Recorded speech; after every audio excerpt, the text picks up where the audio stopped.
지난주에 저희 집 막내가 학교에서 돌아와서 저한테 자기 부반장 됐다고 자랑을 하는 거예요. 그래서 그런가 보다 하고 이제 칭찬을 해줬는데 이제 아침에 메시지가 학교에서 온 겁니다. 학교에서 녹색 학부모회 봉사활동을 하라고, 신호등 앞에서 이렇게 깃발 봉사를 하라고 연락이 왔습니다. 그래서 제가 새 아이를 키우면서 단 한 번도 그 봉사를 해본 적이 없거든요. 바쁘다고 이제 핑계를 댔지만, 미국에서도 그렇고 한국에서도 그렇고.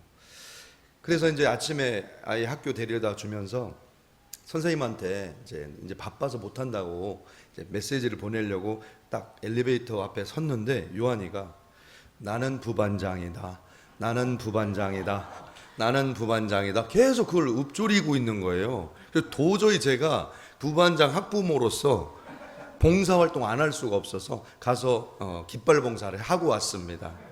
그래서 제가 우리 집사람한테 이 얘기를 해줬더니, 부반장 아버지, 부반장 아들의 무게를 감당하세요, 이렇게 해서 감당을 했습니다.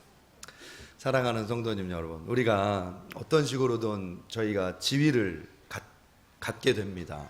교회에서든 또 가정에서든 또 사회에서든 각자 각양 모양의 지위를 우리가 갖게 되는데요. 그 지위에는 그 나름대로의 책임이 있다는 사실을 우리가 늘 인식을 하게 됩니다. 내가 그 책임을 지지 않으면 누군가는 2배로 또는 3배로 떠안게 되고, 때로는 그 무게가 과하면 무너지게 될 수도 있다는 거예요. 오늘 우리가 읽은 미가서 말씀 속에 곧 멸망할 이스라엘 그 백성에 대한 심판 예언이 기록되어 있습니다. 자, 이 미가서가 당시에 이스라엘 백성들을 향해서 예언할 때 이스라엘이 멸망하게 되는 그 이유를 뭐라고 예언하고 있을까요? 그 이유를 압축해서 1장 5절에, 미가서 1장 5절에 이렇게 선언하고 있습니다. 이는 다 야곱의 허물로 말미암음이요 이스라엘 족속의 죄로 말미암음이라. 야곱의 허물이 무엇이냐? 사마리아가 아니냐. 이렇게 예언을 했습니다. 그러니까 이스라엘의 수도 사마리아가 우상 숭배로 타락했기 때문에 하나님의 심판을 벗어날 수 없다, 이런 예언을 하게 된 겁니다. 그런데 미가서가 특별히 그 이스라엘이 멸망하게 된 그 사마리아의 가장 큰 죄악의 모습이 뭐냐? 이스라엘 지도자들의 타락과 책임에 대한 방임이라는 죄목이었다는 겁니다. 이 미가서에서 지도자들에 대한 책망을 계속 지적을 하고 있는데요. 백성의 우두머리들, 제사장들, 선지자들, 이 지도자들에 대한 책망을 반복해서 기록합니다. 3장 1절을 볼까요? 이렇게 되어 있습니다. 내가 또 이르노니 야곱의 우두머리들과 이스라엘 족속의 통치자들아, 들으라. 정의를 아는 것이 너희의 본분이 아니냐. 좀 더 적나라하게 묘사된 부분이 3장 11절입니다. 지도자들의 타락을 이렇게 책망을 하고 있습니다. 그들의 우두머리들은 뇌물을 위하여 재판하며, 그들의 제사장들은 싹쓸 위하여 교훈하며, 그들의 선지자는 돈을 위하여 점을 치면서도 여호와를 의뢰하여 이르기를 여호와께서 우리 중에 계시지 아니하냐? 재앙이 우리에게 임하지 아니하리라 하는도다. 여러분, 우리가 잠깐 읽어도 좀 마음이 답답해지는 그런 표현이고 두려운 표현이 아닌가, 이런 생각이 듭니다. 자, 이렇게 지도자들이 타락했을 때 백성들이 어떤 어려움을 당할까요? 지도자들이 이렇게 타락했을 때 백성들이 당하는 이 고통을 아주 무시무시하게 이렇게 미가서에서 묘사를 했습니다. 미가서 3장 2절과 3절인데요. 제가 봉독해 올리겠습니다. 너희가 선을 미워하고 악을 기뻐하여 내 백성의 가죽을 벗기고 그 뼈에서 살을 뜯어 그들의 살을 먹으며 그 가죽을 벗기며 그 뼈를 꺾어 다지기를 냄비와 솥 가운데에 담을 고기처럼 하는도다. 여러분, 마치 짐승을 잡아서 가죽 벗기고 고기 발라서 식사하는 그런 유목민들의 식사 장면을 묘사한 것처럼 지도자가 타락을 했는데 그 백성들이 지도자들에게 이렇게 유린당한다는 사실을 아주 처절하게, 아주 잔인한 그런 모습으로 이렇게 표현을 하고 있습니다. 여러분, 이 표현이 과도하게 느껴질 수 있는데, 여러분 사실 히브리어로 보면은 이 무슨 의미로 이렇게 전달하고 있는지가 그대로 드러납니다. 여기서 가죽을 벗기다라고 하는 동사, 벗기다라는 의미로 해석된 이 히브리 동사는 가잘이라는 동사인데, 이 전체 문장에서 이 동사가 하나입니다. 자, 그러니까 가잘, 이 벗기다라고 하는 이 동사가 이 문장의 모든 표현의 동사를 커버하고 있다는 거예요. 그런데 이 벗기다라는 뜻 외에 이 가잘이라는 동사가 탈취하다, 강탈하다는 의미가 있습니다. 자, 그러니까 지금 이 미가 선지자가 얘기하고 있는 백성들이 가죽을 벗김을 당하는 이 모습, 살이 벗겨지는 이 모습이 지도자들에 의해서 백성들이 강탈당하는 모습을 지금 묘사하고 있다는 거예요. 지도자들이 백성들이 가진 것을 강탈해가고 눈에 보이는 소유물뿐만 아니라 백성들의 가죽과 살까지도 다 강탈해가고 있다.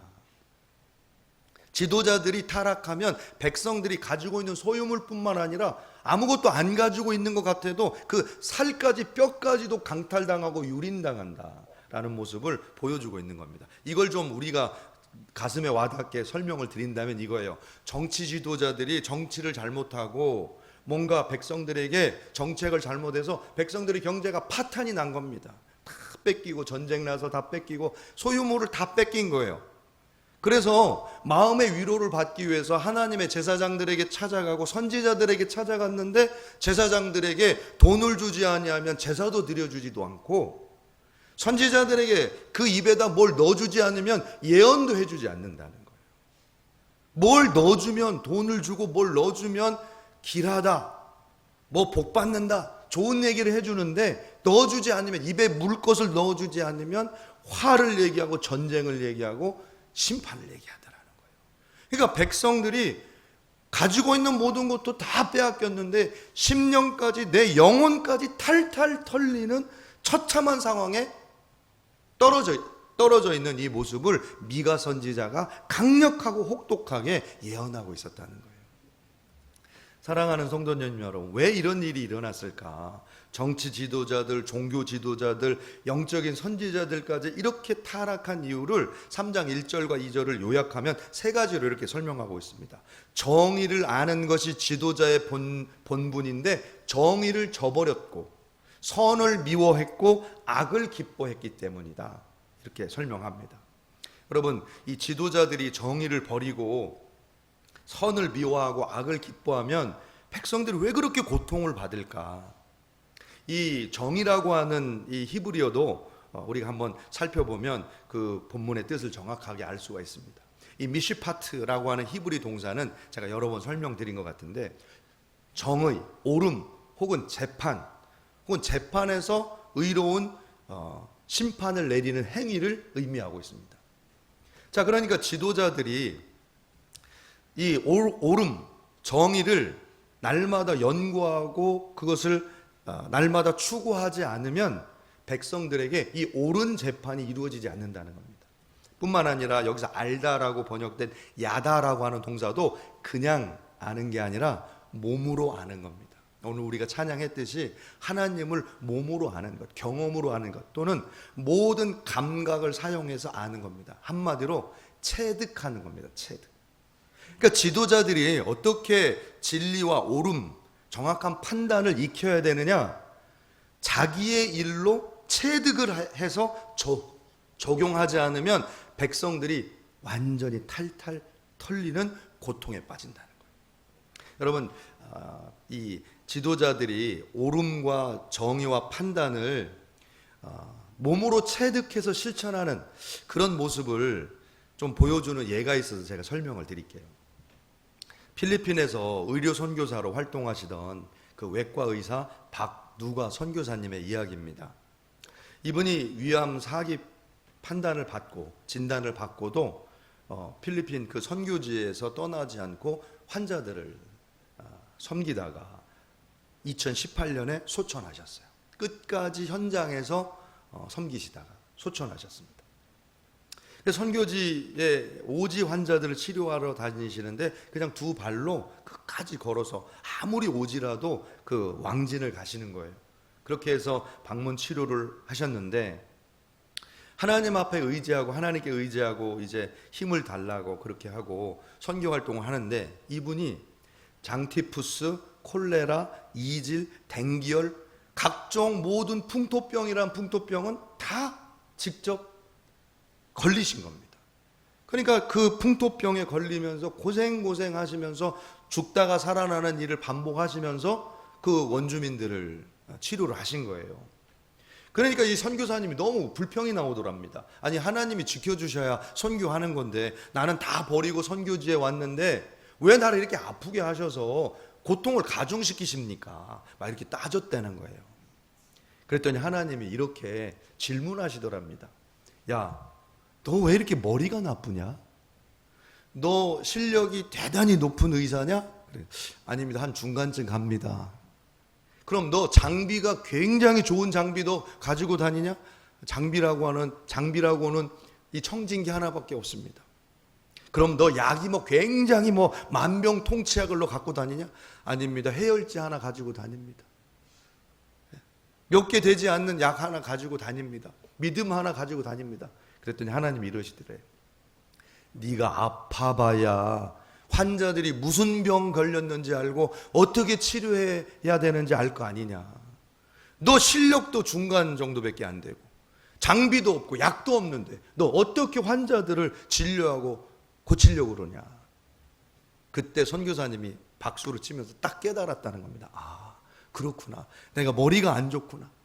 그래서 그때부터 감사함으로, 병 걸릴 때마다 감사함으로 치료를 했는데, 수만 건을 치료를 하고 진료를 했는데 단 한 번도 오진이 없었고 단 한 건도 의료사고가 없었다는 거예요. 할렐루야. 사랑하는 성도님 여러분, 얼마나 귀한 지도자예요. 여러분, 이 귀한 지도자가 자기가 몸으로 체득한 진리, 옳음, 정확한 판단으로 백성들을 돌볼 때 얼마나 그 백성들이 유익을 누리고 생명을 누리게 되는지를 여러분 깨달으실 수 있길 주님의 이름으로 축복합니다. 며칠 전에 좀 이게 반대 경우의 얘기인데요. 한 여성이 카톨릭 신부를 찾아가서 고해성사를 요청했다가 낭패를 당해서 언론사에 보도된 사건이 있었습니다. 제가 이런 사건은 잘 설교 시간에 설명을 드리지 않는데 오늘 본문 때문에 제가 한번 설명을 드립니다. 이 성직자가 종교적으로 좀 위로해 줄까 싶어서 찾아갔는데 거기에서 황당한 성적인 모욕감을 받게 되고 나중에는 또 신체적 접촉까지 받게 되고 나중에는 그 신부가 직장에까지 찾아와서 괴롭힘을 당하는 그런 고통을 받았다고 그렇게 호소하는 장면이 있었다는 거예요. 여러분, 이 사건이야말로 위로받으러 온 그 백성의 가죽을 벗기는 일 아닙니까? 살갗을 떼어내고 뼈를 부수는 일 아닙니까? 위로를 얻기 위해 달려온 그 성도를 두 번, 세 번 파탄나게 만드는 그 행위, 여러분 이게 우리 안에 얼마나 많이 벌어지고 있습니까? 우리가 잘 아는 교회에서도 비슷한 일이 일어났었어요.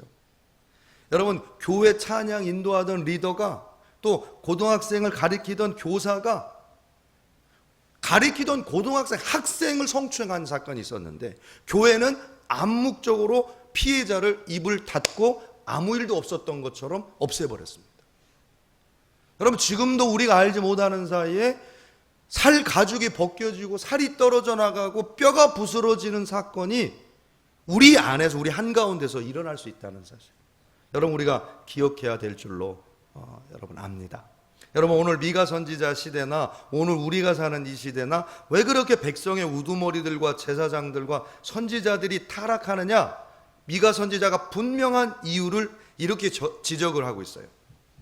3장 11절 말씀입니다. 그들의 우두머리들은 뇌물을 위하여 재판하며 그들의 제사장들은 싹스를 위하여 교훈하며 그들의 선지자는 돈을 위하여 점을 치면서도 여호와를 의뢰하여 이르기를 여호와께서 우리 중에 계시지 아니하냐? 재앙이 우리에게 임하지 아니하리라 하는도다. 여러분, 왜 그렇게 지도자들이 타락했느냐? 돈 맛을 봤기 때문에 그렇다는 거예요. 돈 맛을 봐서. 그러니까 돈 때문이 아니라 돈 맛을 봤다는 거예요. 여러분, 뇌물을 받는 재미 때문에 옳은 판단을 내리지 못하고 싹쓸 받지 않으면 제사도 드리지 않고 돈을 받지 않으면 점을 쳐주지도 않던, 그러니까 돈을 받으면서 점을 쳐주면서 굉장히 신령한 척했던 이 무당 수준으로 타락해버린 영적 지도자들, 한마디로 돈 맛에 미쳐버린 지도자들을 책망하고 있는 거예요. 여러분, 돈이 주는 쾌락이 어떤 건지 아세요?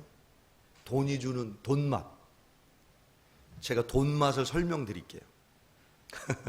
제가 돈이 좀 있어 봐가지고 돈맛을 좀 아는데, 여러분, 돈맛이 얼마나 좋길래 백성들이 이렇게 정신을 다 놓고 타락하느냐. 돈맛은요, 감각을 막 좋게 해줍니다, 돈이. 근데 그것뿐만이 아니에요. 문제는 여기서부터 시작하는데, 감각을 막 최고로 좋게 만들 뿐만 아니라 다른 사람의 고통을 차단시키는 역할을 합니다. 여러분, 이걸 제가 설명드릴게요. 여러분, 비행기 해외여행 다니실 때 비행기를 딱 타면은 딱 탈 때부터 갈라지죠. 비즈니스 클래스, 퍼스트 클래스, 이코노미 클래스 딱 나눠집니다. 그래서 이코노미 클래스는 아주 정겨워요. 시끌벅적합니다. 막 맨날 이렇게 자다가 막 이것 때문에 막 싸워요. 내가 더 넓게 써야 된다, 네가 더 넓게 써야 된다, 막 싸워요. 뚱뚱한 사람이 오면은 막 싫어하고, 그 고통이 막 느껴지죠. 아이가 울면 그 소리 다 들어야 되고, 고통이 서로 느껴져요. 정감 있는 좌석입니다. 전 그래서 이 정을 느끼려고 늘 이코노미만 탑니다. 돈은 있지만 이 정감이 있잖아요. 막 이렇게 자다가 서로 싸우고. 자, 그런데 비즈니스 클래스만 딱 가도 이 고통이 차단돼요. 다른 사람의 고통이 차단되고 좌석이 혼자 독립적으로 혼자 누릴 수 있도록 분리되어 있습니다. 여러분, 퍼스트 클래스는 더 심각하게 층이 나눠져 있어요. 거기는 보지도 못합니다. 비즈니스 클래스는 통과해서 어떻게 생겼는지라도 볼 수 있는데, 퍼스트 클래스는 층이 나눠져 가지고 가보지도 못해요. 가보지도. 물론 저는 몰래 한번 가봤습니다. 거기서 기념품을 판다하길래 몰래 한번 올라가 봤어요. 근데 내려가세요 그러더라고요. 사랑하는 성도님 여러분, 그 특징이 뭐냐? 남의 고통을 차단하고 내 감각의 만족을 극대화시켜 줍니다. 이게 돈맛입니다. 돈맛. 그래서 돈맛 들이면 다른 사람의 고통이 안 느껴져요. 그래서 그 돈맛이 나를 타락시키는데, 여러분, 타락이란 건 다른 거 아닙니다. 다른 사람의 아픔, 다른 사람의 눈물, 다른 사람들의 부르짖음이 안 느껴지는 거, 그게 타락이에요. 거룩함은 다른 게 아닙니다. 다른 사람의 아픔이 느껴지는 상태가 거룩한 거예요. 내 눈빛이 다른 사람에게 상처를 줄 수 있다는 거, 다른 사람의 눈물이 보이는 거, 다른 사람의 그 아픔의 소리가 들려지는 거, 이게 거룩한 거예요. 우리 성도들은 거룩해지셔야 돼요. 거룩해지셔야 돼요. 사랑하는 성도님 여러분, 우리에게 정말 희망이 있을까요? 정치 지도자들은 이렇게 타락하고, 종교 지도자들, 교회 지도자들은 이렇게 돈맛에 빠져서 다 타락했는데, 여러분, 미가 선지자는 희망을 어디서 찾고 있을까요? 여러분, 미가 선지자가 우리에게 전해주는, 우리가 도망가야 할, 우리가 피할 수 있는 피난처를 4장 2절에 이렇게 예언을 하고 있습니다. 곧 많은 이방 사람들이 가며 이르기를, 오라, 우리가 여호와의 산에 올라가서 야곱의 하나님의 전에 이르자. 그가 그의 도를 가지고 우리에게 가르치실 것이니라. 우리가 그의 길로 행하리라 하리니 이는 율법이 시온에서부터 나올 것이요 여호와의 말씀이 예루살렘에서부터 나올 것입니다. 이 세상에는 희망이 없고, 이 세상은 돈맛에 들려 정말 정신줄을 다 놓고 있는 지도자들의 타락으로 백성들은 모든 것을 빼앗기고, 가죽이 벗겨지고 살도 빼앗기고 뼈가 부서지는 고통을 당하고 있는 이 세상의 고통 속에서 우리가 피할 수 있는 희망이 어디냐? 하나님의 말씀이 선포되어지는 여호와의 산, 바로 우리 예수님의 말씀 속으로 도망가라고 하는 오늘 말씀을 우리에게 주시는 줄로 믿습니다. 사랑하는 성도님 여러분, 미가 선지자가 예언하고 있는 메시아의 모습은 이런 모습이에요. 미가서 5장 2절에 이렇게 예언하고 있습니다. 베들레헴 에브라다야, 너는 유다 족속 중에 작을지라도 이스라엘을 다스릴 자가 내게로 나올 것이라. 그의 근본은 상고의 영혼에 있느니라. 우리 메시아, 우리 주님이 우리를 구원하러 오시는데 그는 겸손함으로 소리도 없이 유다 족속 중에 가장 작은 도시 베들레헴에서 태어나지만 영원부터 예언된 존재로서 태어나시는 우리의 메시아가 되실 것임을 예언하고 있습니다. 그리고 그 여인의 해산으로 태어날 하나님이 되시고 그분이 바로 땅끝까지 우리를 목양해 주시는 목자가 되시고 이분이 우리의 평강이 되시는 평강의 왕이 될 것이라고 미가서 5장 1절에서 5절까지 설명하고 있다는 거예요. 이 예언된 메시아, 이분이 바로 우리 주 예수 그리스도이신 줄로 믿습니다. 우리가 구원받을 유일한 길이 어디냐? 예수 그리스도, 우리에게 말씀의 샘물이 되어주시는 우리 예수님이 우리의 피할 희망이고 우리의 생명의 피난처라는 사실을 말씀하고 있다는 거예요. 여러분, 돈맛에 취하고 여러분 이 돈맛하고 비슷한 유사 돈이 주는 쾌락이 있어요. 그게 뭐냐면 교만, 음행, 또는 여러분 악한 버릇, 마약, 중독, 각종 여러분 우리의 하나님을 떠나게 하는 악한 쾌락들이 이런 돈맛을 우리에게 준다는 거예요. 여러분 이 세상 속에 썩어져 가는 이런 상처 속에 넘어지지 마시고 예수 그리스도의 통치 속으로 들어가실 수 있기를 주님의 이름으로 축복합니다. 예수님께서 다스리시는 참된 평화와 공의와 정의를 누리실 수 있는 저와 여러분들 되시길 축복합니다. 여러분, 그러나 우리에게 큰 딜레마가 뭐냐? 우리에게 큰 딜레마, 그 큰 딜레마는 내가 살이 벗겨지고 뼈가 부셔지는 피해자일 수 있지만 또 반면에 내가 다른 사람들을 파괴하는 가해자가 될 수도 있다는 사실을 우리가 각인하셔야 된다는 거예요. 여러분, 남의 고통을 일부러 내가 외면할 때 여러분 우리 감각기관 있잖아요. 우리 감각기관, 눈, 손과 발, 우리의 모든 피부와 그 입술과 우리 혀, 모든 감각기관이 나의 쾌락을 만족시키는 데 집중됐을 때는 다른 사람을 파괴시키는 도구가 된다는 거예요. 그러나 우리의 감각기관이 다른 사람을 섬기는 도구가 될 때, 다른 사람의 아픔을 듣고 다른 사람의 아픔을 파악하고 다른 사람의 아픔을 위로하는 도구로 쓰임 받을 때 우리는 주님의 거룩한 손과 발이 되는 줄로 믿습니다. 사랑하는 성도님 여러분, 그러니까 성도들은요 돈 맛에 취하지 마시고 복의 맛에 취하셔야 돼요. 복맛, 복어를 잡수시라는 얘기가 아니라 복, 하나님이 주시는 복의 맛을 보시라는 거예요. 여러분, 돈은 자꾸 뭘 주냐면 쾌락이 있잖아요. 자꾸 나 혼자 집중하려고 합니다. 나 혼자. 돈 버는 사람들이 여러분 다른 사람 나눠주는 거 봤어요? 돈 버는 사람들 꼭 하는 소리 있어요. 나 돈 없다고. 돈 없다고. 저는 돈이 많습니다. 그러니까 돈 없대요. 돈 나눠줄 게 없대요. 돈은 자꾸 모으면서 돈 없다는 거예요. 왜? 그게 돈의 특징이에요. 절대 나누지를 못하게 합니다. 돈이. 이게 아주 요상스러운 겁니다. 자, 그래서 돈 맛에 들리면 절대 나눠지지가 않아요. 뭐 부모 자식 간에도 없습니다. 그런 게 아주 너무 무섭습니다. 아멘입니까? 근데 여러분, 복은 반대예요. 복은, 하나님이 주신 복은요 자꾸 나누고 싶어요. 다른 사람이 내 복을 나누는 게 기뻐요. 나 때문에 저 사람이 막 웃는 게 너무 좋아요. 행복해하는 게 너무 좋은 거예요. 자꾸 나누게 돼요. 그러니까 자꾸 나누다 보니까 하나님 복을 더 주시는 거예요. 복을 더 주세요. 할렐루야. 사랑하는 성도님 여러분, 돈 맛에 쾌락에 빠져서 멸망하는 자들 되지 마시고 하나님이 부어주시는 그 복의 맛에 충만하게 함께 누릴 수 있는 복락의 성도들 되시기를 주님의 이름으로 축복합니다.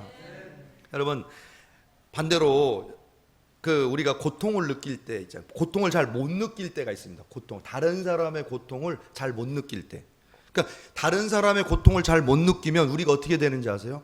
사람이 짜증이 납니다. 사람이 짜증이 나요. 그러니까 불평이 나와요. 원망이 나옵니다.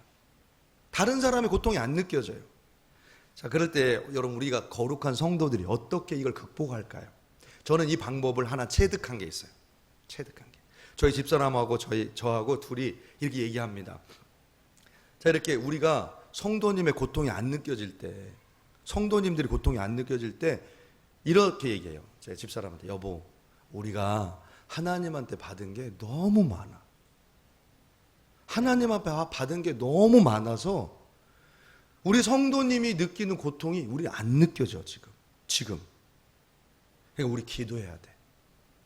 하나님, 우리 성도님의 고통이 느껴지게 해주세요. 하나님, 우리가 받은 게 너무 많아서 저는 저분이 안 가지고 있는 그 부분이 얼마나 큰 고통인지가 안 느껴집니다. 하나님 도와주세요. 하나님 그 고통이 느껴지게 해주세요. 그렇게 되면요, 하나님이 정말 이상하세요. 그 고통을 알게 해주세요. 기도하게 하세요. 그렇게 기도가 간절하게 나와요. 하나님 그렇게 그 마음을 주세요. 그분의 그 아픔을. 제가 집사람한테도 얘기하고 집사람이 저한테도 얘기해요. 당신 받은 게 너무 많아. 나 같은 여자하고 결혼했잖아. 저도 그래 맞다고. 그리고 교회 와가지고 이제 기도하는 거예요. 사랑하는 성도님 여러분, 오늘 저와 여러분들이 하나님 앞에 이렇게 기도하실 수 있는 저와 여러분들 되시길 축복합니다. 미가 선지자의 말로 다시 한번 들어보고 우리 기도하도록 하겠습니다. 미가서 6장 8절에 미가 선지자가 우리에게 이렇게 마지막으로 권면합니다. 사람아, 주께서 선한 것이 무엇임을 내게 보이셨나니 여호와께서 내게 구하시는 것은 오직 정의를 행하며 인자를 사랑하며 겸손하게 내 하나님과 함께 행하는 것이 아니냐. 기도하겠습니다. 전능하신 아버지 하나님, 오늘도 저희들의 눈과 저희들의 입술과 저희들 손과 발이 우리 사랑하는 성도들을 섬기는 도구가 되게 하여 주시옵소서. 우리의 귀가 성도들의 아픔을 들을 수 있는, 그 신음소리를 들을 수 있는 귀가 되게 하여 주셔서 우리 서로 사랑하고 섬기고 하나님 앞에 귀하게 축복받는, 복을 누리는 자들, 함께하는 자들이 될 수 있도록 주여 축복하여 주시옵소서. 예수님의 이름으로 간절히 기도드렸사옵나이다. 아멘.